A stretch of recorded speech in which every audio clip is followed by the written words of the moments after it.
ಜೀವನ ಅಂದ್ರೆ ಹುಟ್ಟೋದು, ಬೆಳೆಯೋದು, ಓದೋದು, ಕೆಲಸ ತಗೊಳ್ಳೋದು, ದುಡ್ಡು ಮಾಡೋದು, ಕೊನೆಗೆ ಒಂದು ದಿವಸ ಸಾಯೋದು ಅಂತ ತಿಳ್ಕೊಂಡಿದ್ದಾರೆ. ಆದ್ರೆ ಚೆನ್ನಾಗಿ ನೆನಪಿಟ್ಕೊಳ್ಳಿ, ಇಷ್ಟೇ ಜೀವನ ಅಲ್ಲ, ಇಷ್ಟೇ ಮನುಷ್ಯನ ಜೀವನ ಅಲ್ಲ. ಈ ಜಗತ್ತಿನಲ್ಲಿ ಹುಟ್ಟೋ ಪ್ರತಿಯೊಬ್ಬ ವ್ಯಕ್ತಿಯ ಬರ್ತ್ನ ಅಂದ್ರೆ ಹುಟ್ಟಿನ ಹಿಂದೆಯೂ ಕೂಡ ಒಂದು ಬಿಗ್ ರೀಸನ್ ಇರುತ್ತೆ, ಒಂದು ದೊಡ್ಡ ಒಂದು ಕಾರಣ ಇರುತ್ತೆ.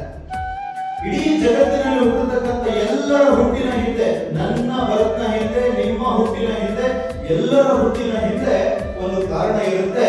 ತಿಳ್ಕೊಂಡಂತವರು ದೊಡ್ಡ ವ್ಯಕ್ತಿಗಳಾಗಿ ಹಿಸ್ಟ್ರಿಯನ್ನ ಕ್ರಿಯೇಟ್ ಮಾಡೋರಾಗ್ತಾರೆ, ಹಿಸ್ಟ್ರಿಯನ್ನ ಕ್ರಿಯೇಟ್ ಮಾಡ್ತಾರೆ.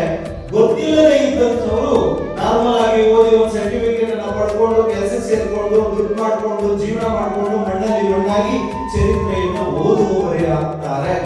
ನನ್ನ ಆಸೆ ನೀವು ಚರಿತ್ರೆಯನ್ನು ಸೃಷ್ಟಿಸುವವರಾಗಬೇಕೇ ಹೊರತು ಚರಿತ್ರೆಯನ್ನು ಓದುವವರಾಗಬಾರದು. ಯಾಕಂದ್ರೆ ಜಗತ್ತಿನ ಇತಿಹಾಸದಲ್ಲಿ ಹಿಸ್ಟ್ರಿಯನ್ನ ಕ್ರಿಯೇಟ್ ಮಾಡೋರು, ಹಿಸ್ಟ್ರಿಯನ್ನ ಓದೋರು ಯಾವತ್ತಿಗೂ ಒಬ್ಬರಾಗಿರೋದಕ್ಕೆ ಸಾಧ್ಯವೇ ಇಲ್ಲ.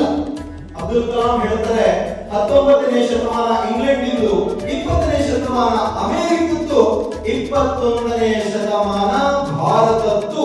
ಇಡೀ 21ನೇ ಶತಮಾನವನ್ನ, ಇಡೀ ಜಗತ್ತನ್ನ 21ನೇ ಶತಮಾನ ಪೂರ್ತಿ ಲೀಡ್ ಮಾಡೋ ತಾಕತ್ತು ಯಾರಾದ್ರೂ ಜಗತ್ತಿನಲ್ಲಿ ಇದ್ರೆ ಅದು ಭಾರತಕ್ಕೆ ಮಾತ್ರ.